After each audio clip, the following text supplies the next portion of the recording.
In this guide, I'm going to show you how to fix Google Play Store keeps crashing. This is Aiden from JustPause, and before we get into this guide, make sure to like the video and subscribe to the channel with all notifications on. It really does help with the channel and it lets us know that you want more content like this, so we greatly appreciate it. If at any point throughout this guide you did have any questions, just ask them down in the comment section below and we can help you out further. I'm going to be doing my best to reply to every single comment down there. First things first, swipe up and you need to open up your settings and then scroll down on here and you need to select your app settings.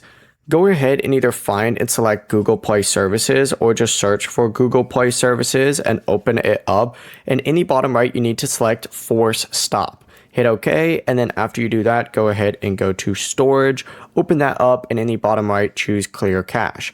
Then just return to the apps list and do the exact same thing for Google Play itself. So Google Play Store, open that up, Force Stop down in the bottom right, Storage, and then Clear Cache down in the bottom right after that. After clearing the cache for both of those apps, we open up the Google Play Store and check if the crashing has stopped. Before you do leave, make sure to like the video and subscribe to the channel with all notifications on. It really does help with the channel and it lets us know that you want more content like this. We'd greatly appreciate it. And if at any point throughout this guide you did have any questions, just ask them down in the comment section below and we can help you out further. I'm going to be doing my best to reply to every single comment down there. Peace.